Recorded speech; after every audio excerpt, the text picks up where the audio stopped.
What a crazy time to be alive. Charlie Robinson on today's News Talk Radio, TNT. And you're going to enjoy our first guest, Ken Ammi. Ken's a longtime researcher and lecturer on issues pertaining to worldview philosophies and various sorts of religions. And this capacity, he's posted thousands of articles on his website. He's been published in Apologetics Journal and has been interviewed for radio and podcast programs many, many times. I've had him on my Macroaggressions podcast, and we're here to talk about his newest book, Hollywood Aliens and UFOs, the fifth showing. So without further ado, my friend Ken. Hey, Ken, how are you? Hey, Charlie. Now, you said his new book, but it's our new book. It's our. Can you explain what you mean by that? Yes. So this is maybe my 8th movie review book. And I reached out to Charlie and I said, hey, this is what I have in mind when I'm referring to movie reviews. It's not about the acting. It's not about the cinematography. It's not about the staging. I don't care about any of that stuff. Let's focus on worldview issues. What is the worldview philosophy behind the movie, even if it's called fiction? And Charlie contributed a chapter. So here we are, our book. Well, it was a lot of fun for me. The movie that I picked, and you gave me the flexibility to go wherever we wanted, was a movie I really enjoyed, had watched when it came out originally. I think I'd watched it again. It was the movie Contact with Jodie Foster, Matt McConaughey. And I enjoyed this movie, and I watched it, and I was getting ready to write what I thought was going to be the chapter for the book. And I stopped, and I realized I needed to watch it again. So I watched the movie a second time, even though I've seen it many times before. But I watched it with a specific thought in mind, and it was, I think I'm going to write a chapter about an alien movie in which you never actually see the alien. It occurred to me that the whole movie, there's no alien. It's all about contact, but there is nothing to contact. I thought that was an interesting way that they frame that. So this is not the first time you've done this. Like you said, this is the 5th time around. You did one on the day the Earth stood still. You did Close Encounters. You've worked on the Alien series. How'd you get into this? How do you go about writing books on this? Is that I would imagine it pulls in your biblical understanding, because when you look at some of these science fiction movies, there's always like the mainstream layer, and then there's a deeper hidden layer. So my guess is that you're probably brought to this to examine the hidden layer. Is that right? Correct. So let me quote my friend, the author Zachary McGaha. He said, ultimately, when you read fiction, you're kind of being introduced to the author's worldview and, I guess, spirit in a way, because you're kind of just aligning yourself with their mental activity for that period of time. And so my interest, and I think I've written some 64 books or so, only about 8 of them have to do with movie reviews. But so what I did is I started combining my consideration and exploration of worldviews and philosophies into, now, what is this thing called fiction? Because by definition, an author has to pour something of their real life worldview into their fiction. Because if not, it would be so completely abstract that it'd be unreadable. You have to connect with reality in some way. And so I started thinking about what messages are being put forth to us. And somehow I landed on the issue of, aliens and UFOs. And as I'm watching movie after movie after movie, and what's funny is after a while, as I'm watching a movie, I can hear myself writing about it. I can hear, this is what I'm going to say about it. Yeah, in this scene, I'm going to explain it this way. Yeah. And I definitely notice patterns. Okay, so as a researcher, I think that I just notice patterns, and there's definite patterns in what we're being told through these supposed tales of fiction. So that's what interested me, is how does real life interact with poop culture, right? How does the real worldview philosophies come to us through this disarming medium of fiction, right? It's disarming. And that is why people would end up saying, look, it's just a movie. Okay, yeah, it's just a movie, but somebody wrote it. Somebody edited it. Somebody directed it. Somebody spent hours upon hours writing screenplays, making adjustments, having discussions. And it's disarming because you're telling yourself it's just a movie, but you're receiving all those messages passively. So an example I often use is how many people today believe in multiverse theory, not because they're up on the latest peer-reviewed journal articles, but because they've watched so many movies about multiverse theory. And so they go, yeah, I could totally see that. Why not? So these things have a way of seeping in, especially when your guard is down and you're telling yourself there's nothing to be discerning about here. There's nothing to think about. It's just entertainment. Well, it reminds me of the back in the olden days when the court jester was the only one allowed to make fun of the king because it was disguised as comedy, right? It wasn't real. We're just having fun here. And then we move into the motion picture industry hundreds of years later. And what we find, for anyone that's examined it, I went to USC my freshman year. They put us through Cinema 190, right? It's this great theater, gigantic theater, and they teach us about how you can watch a movie and get one interpretation from it, but there's an underlying layer, and we're going to try and show you how to examine this underlying layer. And what we found was that a lot of the science fiction that's out there is really a cover story for something that might be a little bit more real than we believe. It seems that it has become a very popular way to spread some very real information around under the cover of, well, it's all fake. It's Elliot and E.T., and they're not really talking about, it's not a real alien. It's just, it's all make believe. But it feels like as we've moved further along and we've seen science fiction become reality. We've watched Minority Report in 2002. We've watched how that's transformed into not science fiction, but science fact. And it makes me wonder, Ken, how much of these science fiction movies are being produced as a form of predictive programming for the masses? Right. So that is a very, very important point. So part of what you touched upon is the intersection between what's known as authorial intent and then our perception of it, almost like inference versus implication. So what is the intent of the author of whatever, the book, the movie script, what have you, versus what we're getting out of it? And that's why also, if you notice, in the book, your chapter is written by you, and then at the tail end, I threw a bunch of my speculation.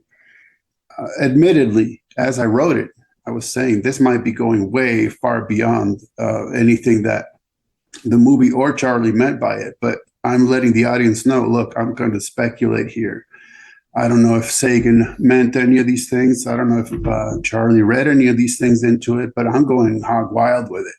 And I think that's important to try to understand as much as possible. What's the author telling us versus where we kind of take off from that. And now I'm recognizing I'm speculating, but I think I'm doing so based on what the author appears to be implying. And so one thing I've noticed in watching horror movies is that a lot of times the monsters are not actual monsters. So, for example, Stephen King pointed out that the alien entity in The Thing is a representation of cancer. Okay, and so a lot of monster movies are about grief or loss or, dealing with how many movies have been made about isolation ever since COVID started, right? And these are just visual manifestations of these experiences. So now, directly to the question you asked, there's a concept in scholarly literature called normative fiction. And that's the whole point. It's to normalize a concept, a worldview, a philosophy through the means of fiction for the precise purpose that I mentioned earlier, because it's disarming. And so, for instance, back in the 60s or so, when we were trying to fund space programs, NASA, all of a sudden, science fiction writers were tapped and were told, let's really pump this up. Let's get people excited about space travel and colonizing outer space, right? So that it becomes a normal thing for somebody to start thinking about. And that bleeds into what's called predictive programming, whereby you start noticing exactly what you just mentioned, which is like, wait a minute, I saw this in a movie and now I'm seeing it becoming a reality. So I can't say for sure which would be the case in which case, but is it that, in other words, I'm getting at, does a fact mirror fiction, or does fiction mirror fact? And I think that there's a bit of both. Is some high-tech guy out there watching a movie and saying, hey, I could do that for real? Or is the message being put through that, hey, we're about to unleash something on the world. Let's start putting it out there first through the means of fiction so that people are more prepared to accept it because it becomes something familiar to them, right? Yeah, for sure. And it makes me think of where we're going in the future, because what we've seen is a lot of emphasis over the last, let's just say the last 10 years, but really it's ramped up in the last 5 years towards zombies. Oh, yeah. I mean, it's kind of in your face, even to the point where I think Amazon changed their terms of service. And I don't know if this was as sort of a joking component or if they were being dead serious. Hard to tell these days, but they talked about, they mentioned zombies in their terms of service. Something about like your package may take a little longer to get there in the case of a zombie apocalypse. Ha ha ha. But I start to think, wow, geez, man, maybe these guys are, we have watched some predictive programming over the year sort of manifest in reality years later. And we in the conspiracy world are pretty good at putting the pieces together on these false flags after the fact. So we're always trying to look into the future and say, well, where can we predict that we're going from here? Unfortunately, if it's up to Hollywood, my guess is that we've got zombies in our future. Do we not, Ken? By the way, I like the accidental pun of referring to zombies and saying you're dead serious. Well, in essence, this generation coming up are very zombie-like because they're very almost sociopathic in terms of that you try to engage them and you're just background noise to their little earbuds and the screen they're holding in front of their face with their hand like a claw, right? You're just they'd swipe you away if they could. Let's put it that way. Yeah. And so that's actually the result of what I see as a perfect storm of shattered families. So you have kids growing up who almost purposefully do not get deeply emotionally involved because they know that their parents' latest lover is going to be gone the next day and a new one will come in. And so why attach yourself to people who are temporary? And of course, the online life, where if you get tired of somebody, you just swipe them away and they're gone forever. So that leads to that the person the real life person in front of their face are just not that impactful. You just don't mean that much, right? And it's kind of vicious. You add to that the pharmaceuticals that everybody's on, and you add to that the miseducation programs called public schools. It's a huge, gigantic mess. Yeah, it certainly is. We are living dead, literally a form of a living dead. Yeah, it's obvious to anyone with the eyes paying attention. We're definitely in a very weird reality. More with Ken Ammi after the break. This is TNT Radio. Celebrations of man's relationship with God going on. Our Jewish friends observing Passover, and Christians celebrating Christ's victory over death, not to mention our own eternal salvation. The message? Hope. Despite all the darkness being dished out by the forces of evil in this world, we still have hope. Have a blessed Easter. See you Monday on the Chris Salcedo Show on TNT Radio. Imagine the trauma of losing your child in a drowning. Did you know that up to 35 children a day drown in Vietnam? This shocking number of drownings happens because children are not taught how to swim, or even to stay alive in water. And Vietnam is an amazingly wet place with water everywhere. Water Safety Vietnam has a mission to assist and significantly reduce the drowning toll in Vietnam, and to further promote the opportunity for all Vietnamese children to learn water safety, swimming, and survival skills to survive in a range of aquatic environments. Water Safety Vietnam sends trained surf lifesavers to Vietnam to qualify school teachers as certified swim teachers on a train-the-trainer model. Thousands of school children have learned how to stay alive in water, and your support is needed to expand the impact of this program. Visit watersafetyvietnam.com and help make a difference today. A message brought to you by TNT Radio. You're with Charlie Robinson on today's News Talk, TNT Radio.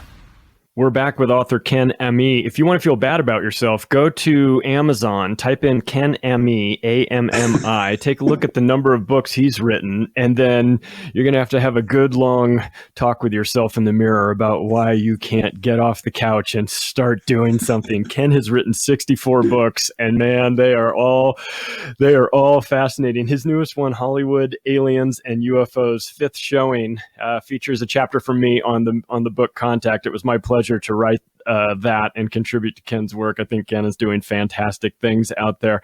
I'm wondering though, Ken, you've done some work on a topic that I know very little about, but I'm really interested to know more. And that is the concept, maybe more than a concept, of giants. I have heard the stories of the Smithsonian disposing of bones of giants, right? In big sacks where they grind them up and throw them overboard out in the ocean somewhere. I don't know how much of that is true, but something tells me that if there's one person that knows through the biblical references, through the archaeological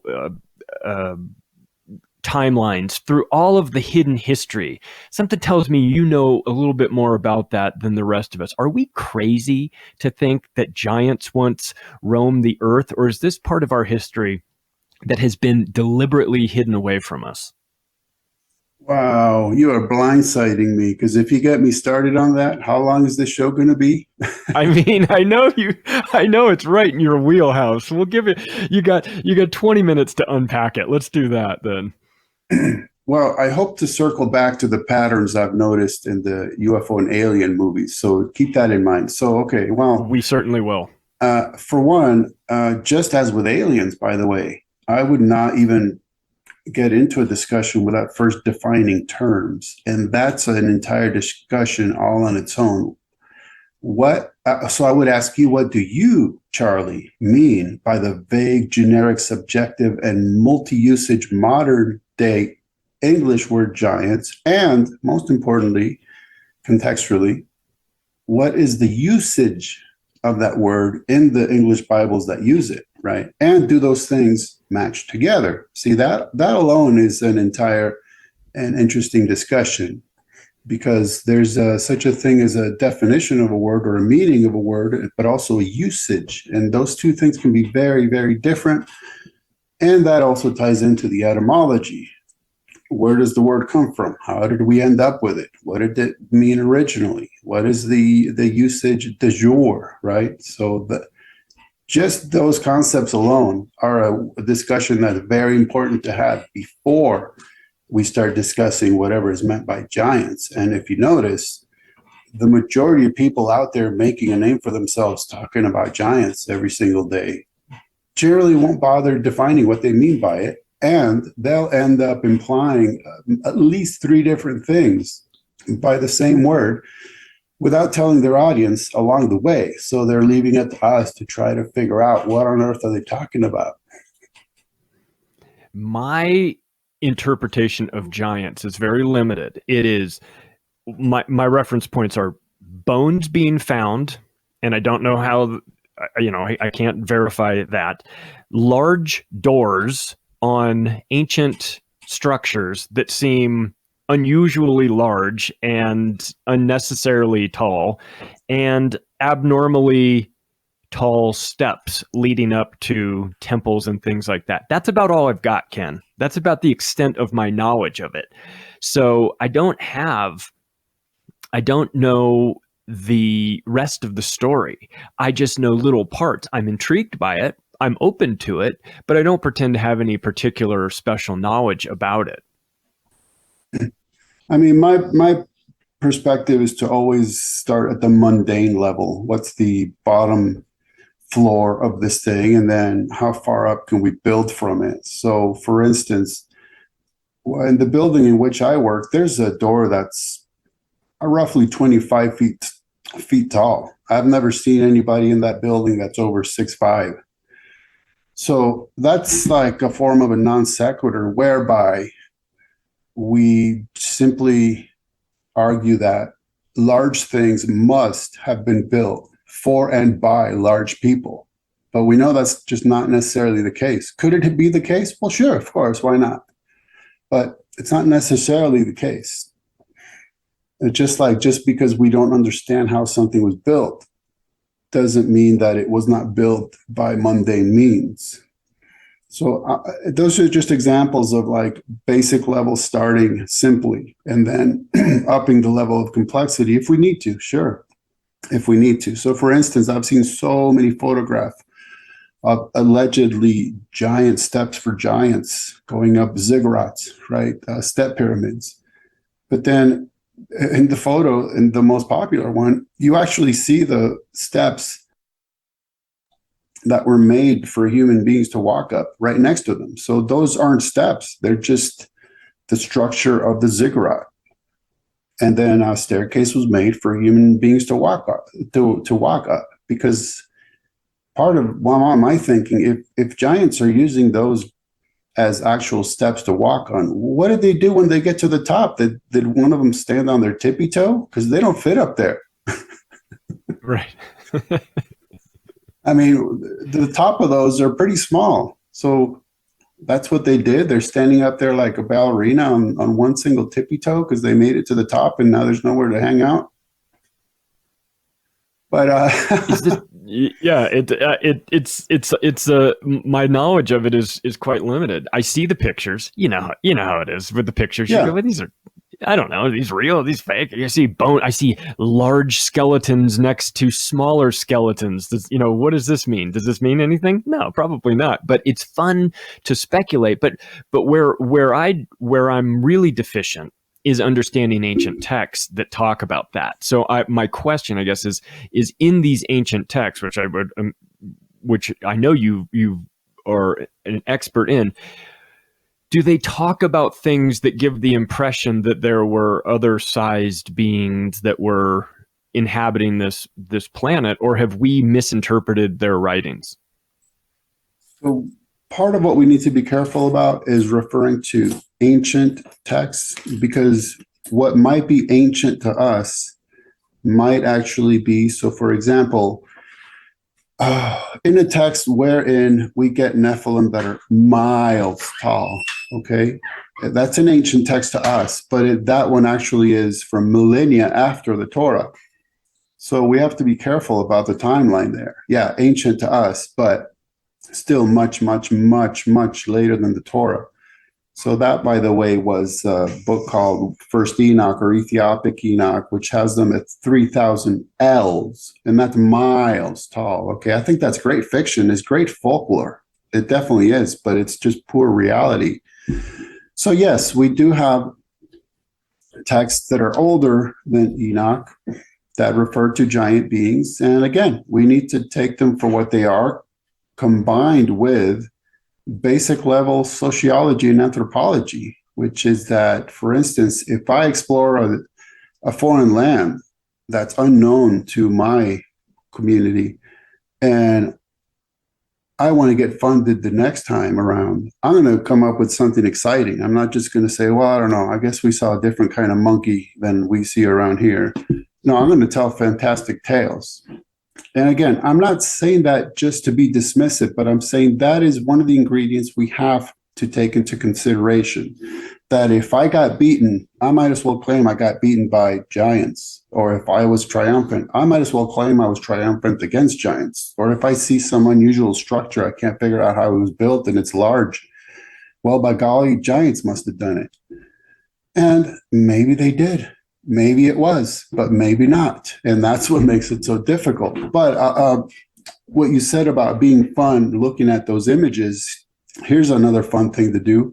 Whenever you see that sort of image, just ask the person, hey, where is that? 99% of the time, they won't even answer, or they'll admit that they don't know. So that kind of kills it for me right there, because if I can't even be made aware of the location, that means that I can't go look at it. That means I can't look up reports from that area. That means it's a researcher's dead end.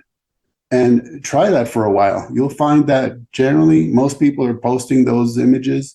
They have absolutely no idea what they are, nor where they're from.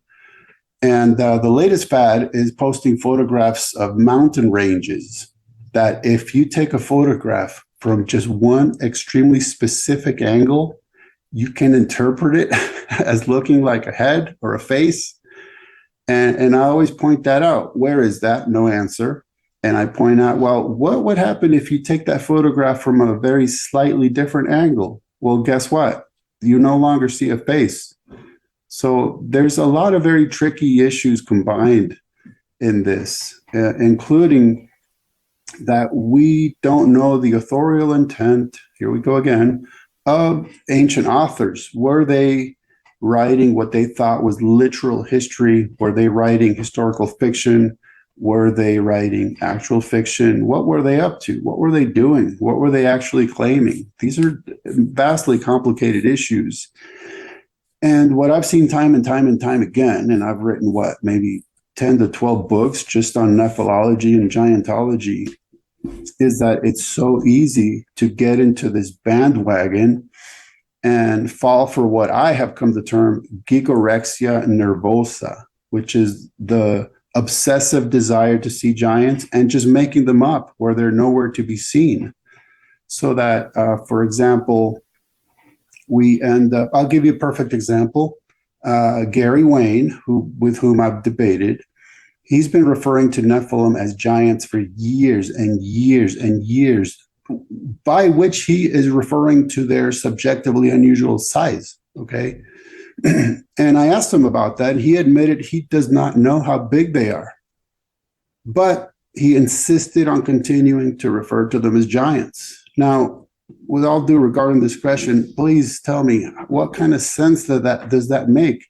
That you're referring to the size of someone whose size you don't know. And when it's brought to your attention that that's illogical, you're going to insist on continuing to do it. I mean, that's just nonsensical. But this is a field that I've come to term neo-theo sci-fi tall tales. They're super exciting. They're really interesting. But when you dig down to facts, boy, there's just very little there. You got to take it with a grain of dead sea salt. Yeah. It's an interesting angle. I remember hearing the red giant of Kandahar was found. Yes. Did you hear about that during the Iraq War? Ooh, I mean, yes. it makes for a good Twilight Zone episode, you know? I mean, maybe, right. You know, a little giant, little Bigfoot, little Iraq War, little George Bush all rolled into one. What could go wrong, huh? Yeah, exactly. And as far as I know, that's a straight up internet hoax.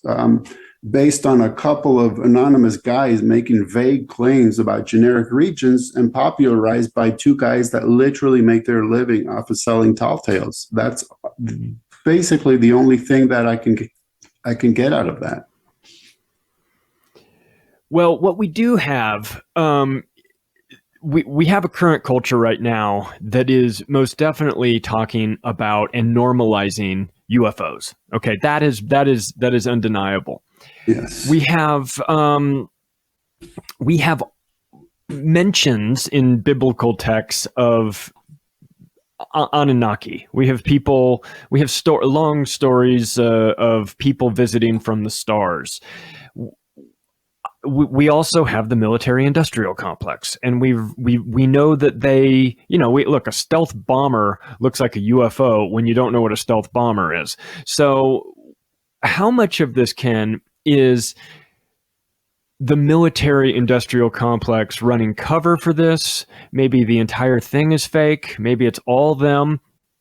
Or how much is actually a phenomenon that has been a part of this planet for many, many, many thousands of years? Well, if you play back the question you just asked, it's an extremely complicated one, but it has to be, because this phenomena is not one single phenomena, and it is extremely complicated. And that's why it takes us into so many directions. So, for example, you mentioned the stealth bomber. Now, think about back a few decades ago when people started claiming to have seen black triangular UFOs. And then what? Then the existence of the stealth bomber and the stealth fighter are revealed to us. So we realize, oh, wait a minute. That was just good old-fashioned mundane government secret tech that we didn't know about. So people were thinking it was aliens, but then we end up finding out, no, it's just a black government project. And now we know about it. So that's part of one of the places we could start at the ground level with UFOs is, yeah, we know that a lot of it is just secret tech that's human made. No problem. That's just a non-issue. It's well known. And then another aspect would be, okay, so I guess what I need to do is just talk about the patterns that I've noticed in these movies, because again, they rub up against real life, which is that, interestingly enough, I wrote a book called Transhuman Hollywood. And I wrote about transhumanism themes in movies. And actually, with this alien phenomena, I've encountered the same pattern, which is when you're dealing with transhumanism, there's an unholy trinity, which is high tech, the occult, and an atheistic form of evolution. Those two are never far. Those three are never far apart when it comes to transhumanism. And I noticed the same exact thing in the alien phenomena in real life, or supposed real life, and in the movies. Those patterns are inevitable. So you have the concept that these beings are just so far beyond us in terms of evolution that they have become super engineers, and somehow that mashes up with that they're super spiritual. Don't ask me how. Those things are mashed together, but hey, that's what we're told. And then there's the concept of they're high tech, of course. They can do things that the good old Arthur C. Clarke line about how they appear to do miraculous things. No, those aren't miracles. It's just high tech. And then the aspect of the occult, of course, because if you notice, that's something I pointed out about the movie Contact, is why is it that, like you said, we don't see the aliens, but we see a manifestation of one of the aliens, and he manifests as a dead man. So that's occultic by definition, that you have a form of alien necromancy right there in a movie that's supposed to be also scientific, coming from an atheist, Carl Sagan.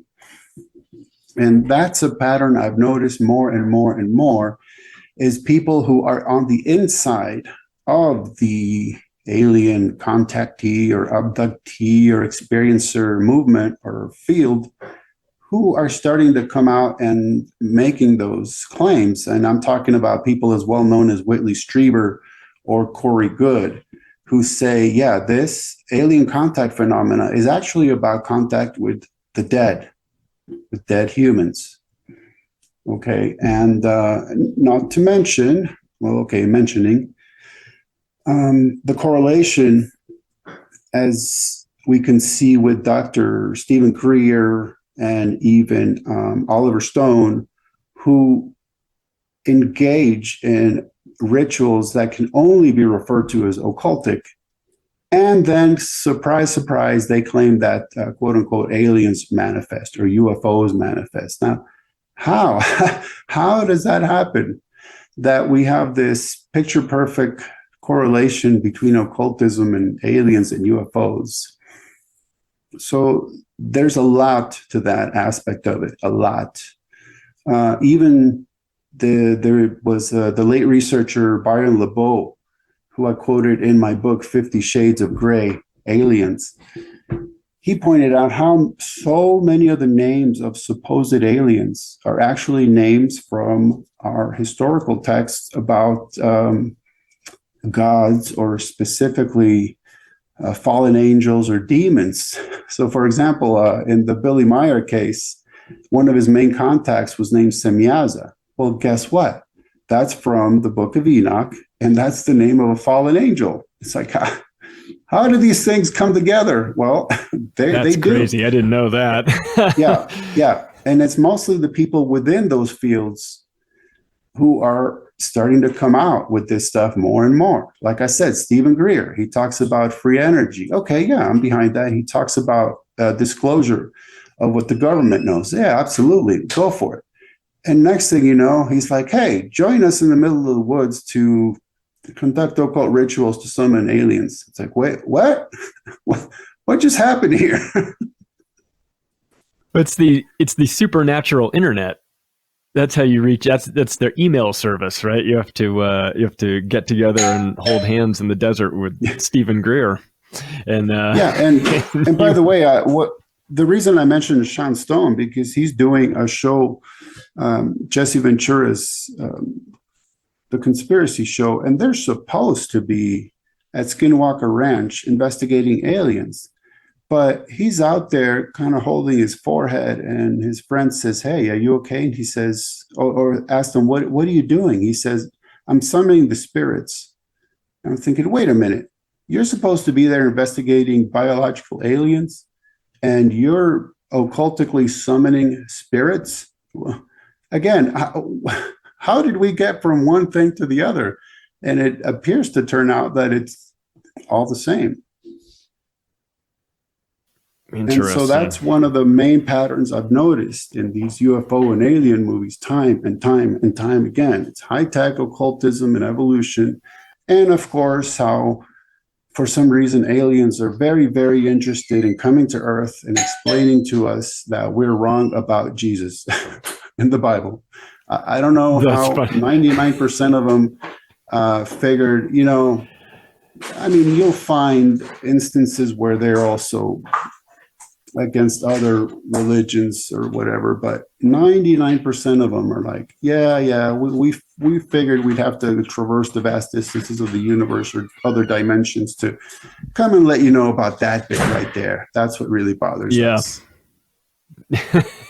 And now, more specifically, if I were to boil down the messages we've been getting from supposed aliens over the decades, okay, and I mean boiling down because for some reason, aliens like to speak in New Age terminology, and also they sound like a bad James Bond villain for some reason. What they're ultimately telling us is perfect in terms of misinformation or disinformation. Because like I said about Greer, you're going along with it because he's making some interesting and good points. And then there's this left turn, right? The left-hand path turn. And so they're saying things like, you humans are always battling each other over politics, country against country warfare because of that sort of thing. And that's bad. It's like, yeah, I totally agree. Okay. And you humans, you're always battling each other about religion, right? Theology. And that's a bad thing. Oh yeah. Okay. I'm with you there. And you humans, you're polluting the earth. You're destroying your own planet. It's like, okay, yeah, I'm totally with you on that too. And their solution is, hey guys, you need to establish a one world government with a one world religion, and you need to worship the earth. Oh, why are these aliens? Why are they coming along telling us what we were warned against in the book of Revelation?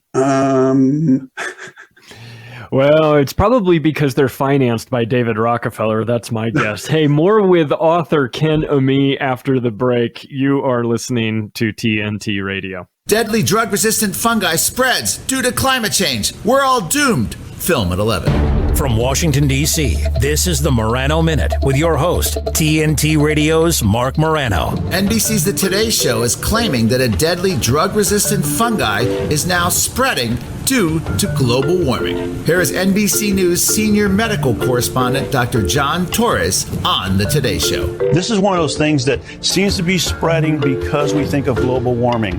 The fungus usually doesn't get in our bodies because it can't stand the warm temperatures, but they think fungi in general are adapting to warmer temperatures because of global warming. They're going to be able to get in our bodies more and more. You get it? If only you had supported the Green New Deal or we had implemented the UN agreement sooner, we wouldn't be dying of this deadly drug-resistant fungi. The real question is, aren't they ever tired of just repeating the same mantra of drivel over and over again?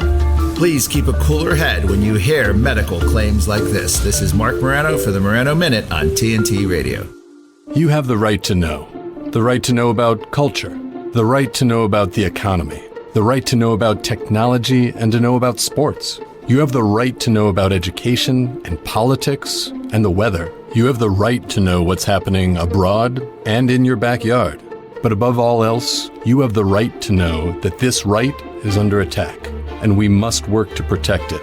Because in order to be free, we must be informed. Understand the threats. ProtectPressFreedom.org. Today's conversation, Charlie Robinson on today's News Talk, TNT Radio. TNT Radio.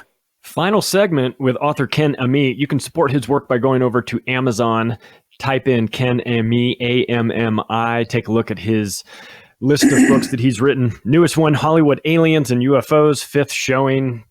Contributed a chapter for that and excited to do so. You mentioned something, Ken, about transhumanism, and I have been focused on this for the last couple of months now. I've been really digging back into the British eugenics movement, the Round Table.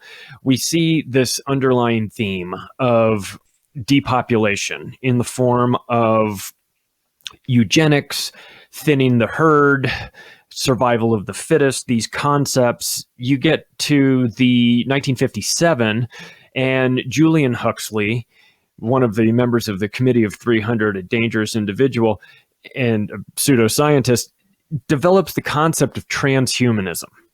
And it sounds like a interesting term, maybe the evolution of man.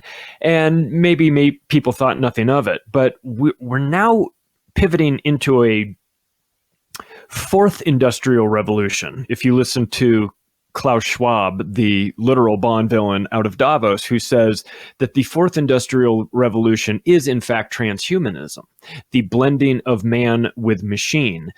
And I go back through the writings of Aldous Huxley, Julian Huxley, and the Committee of 300, and you find that really transhumanism is just the rebranding of eugenics.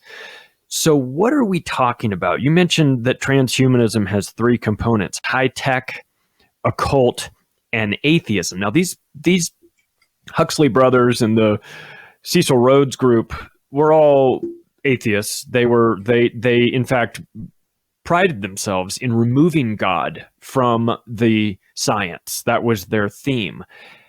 What do you think they have in store for us with this pivot to transhumanism through the World Economic Forum? Well, I think we're back to your theme of zombieism, just a high-tech form, right? So think about the movie The Cell. I don't want to give away the very ending, but it's very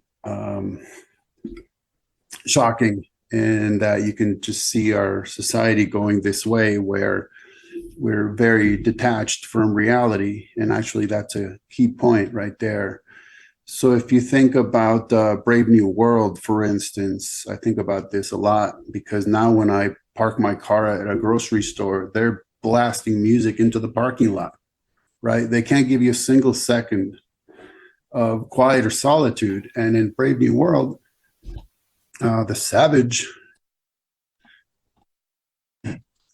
John the Savage is asking, where's God in this scheme of yours? And he's told, well, we have no solitude, right? Because people are constantly stimulated, just like we are, going from cars with stereos to music blasted in a parking lot to staring at our phones all day. And he says, no solitude, no God. It's that simple, right? People don't have a moment to actually reflect on anything deep. And so you get involved in, by definition, let me throw you for a loop on this one. So if you think about the comedy TV show Seinfeld, right? It was notoriously said to be a show about nothing. And that was actually quite philosophically true. It was a show about nihilism. Nihil meaning nothing. So because they had nothing in their lives that was greater than themselves, right? There was no God in that show. There's just the mundane preoccupations of daily life. Like the Lillian character one time says, I can't keep coming in here poring over the excruciating minutiae of every single daily event. But that's all they had. There was nothing greater than getting themselves into some manufactured drama about something that really was meaningless, but that gave them enough meaning to carry them through that day, right? So in transhumanism, what I said was actually high-tech occult and an atheistic form of evolution. So meaning that they're thinking in terms of, well, why should we be subject to natural selection, since after all, in that scheme, nature is an accident. The way it is accidental. It just happens to have happened the way it happened all by itself. It wasn't created, it wasn't designed, right? So why be subject to that? Forget that. Let's go for human selection. And now we are in charge of our evolution, right? And so let me actually, I did write 2 books on transhumanism. One of them is called The Golden Golem Goal. Okay, and the point there was that through what's known sometimes as the history of ideas, and my particular take on it, I went all the way back to the Bible's Genesis 2, where God creates Adam out of the dust of the earth and breathes life into him, right? So non-living matter made alive. And let's just jump ahead, a few millennia, to where the Kabbalists, who are basically rabbinic Judaism's mystics, not biblical Judaism, okay, rabbinic Judaism, their occult side. They have this concept of that through enough initiation rituals, a rabbi could do just what God did, right? Get a mound of dirt, form it into a basic form of human, and breathe life into it. And that being was called a golem. And so there you have it. Now we take a high-tech turn of that, and we're looking at Frankenstein, right? Do you happen to recall the subtitle of the book Frankenstein? No, I don't. Blindsiding you. Yeah, it's Frankenstein or the Modern Prometheus. Oh, interesting. Yeah, so Prometheus, there's actually 2 Prometheus in Greek mythology, but one of them creates humans.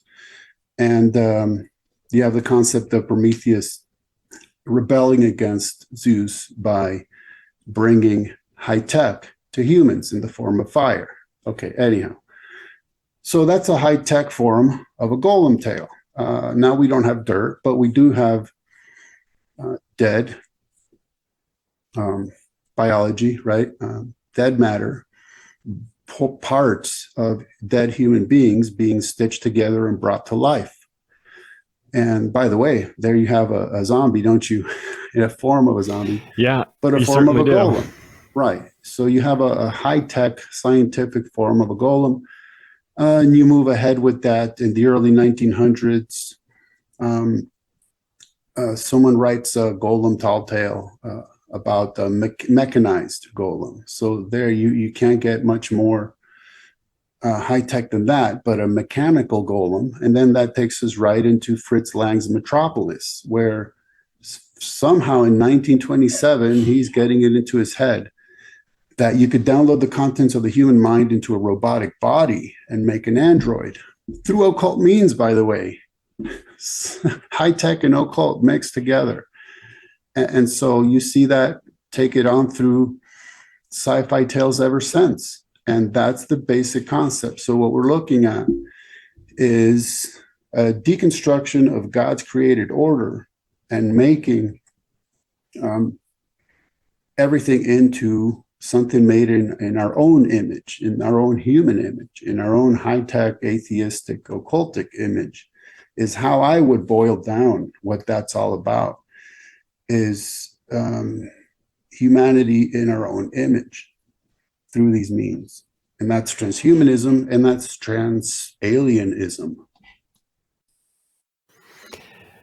And there's a lot of trans going on these days, Ken, in case you didn't miss it. There's a lot of people transitioning sexes, transitioning into robots, transitioning into the fourth industrial revolution. It seems that we just can't be happy with ourselves, can we? We've just always got to be transitioning from where nobody's stopping to smell the roses and just be appreciative of who we are and what we have and where we are and how it all works. We've got a pretty amazing situation here, this life that we're given. It's really fascinating. I don't expect to have all the answers to it, of course, but I'm always grateful when I come across guys like you that have a deep understanding about a lot of these old time books, concepts, things that get sort of drowned out by the Seinfelds of the day, by the nothingness of the day, the mundacity of our daily lives, keeping us busy, being sprayed with soma by the world state so that we don't have a moment of solitude to ponder how amazing this experience is. I appreciate you, Ken. I think that for people out there that are interested in taking a break from the monotony of the world and getting into some fascinating topics, your books are a good place for them to start. Can you tell everybody where the best place is to find you, to connect with you, to find your work, to support your work, and all those great things? Incidentally, I feel the same way, and that's when I was thinking about a co-author for this particular subject, I thought, Charlie. So I thank you so much for that. And I was extremely pleased with the result, as you can see from, the way the book turned out. So this series of books I meant to be quite consumable. I'm shooting for like 150 pages per volume just to make it a quick read. And you could actually watch the movie, do a watch party, right? Watch the movie while you're reading the books and stopping along the way to go, oh yeah, okay, now I see that and I noticed that and I see what this means. Easy way to find me is just look for truefreethinker.com, all one word, True Free Thinker. And there you'll just see at the very top of the site links to anything else that might interest you, videos and books and all of that, social media. Awesome. That's Ken Ammi, everybody. We'll be back with Mel K after the break. This is TNT Radio.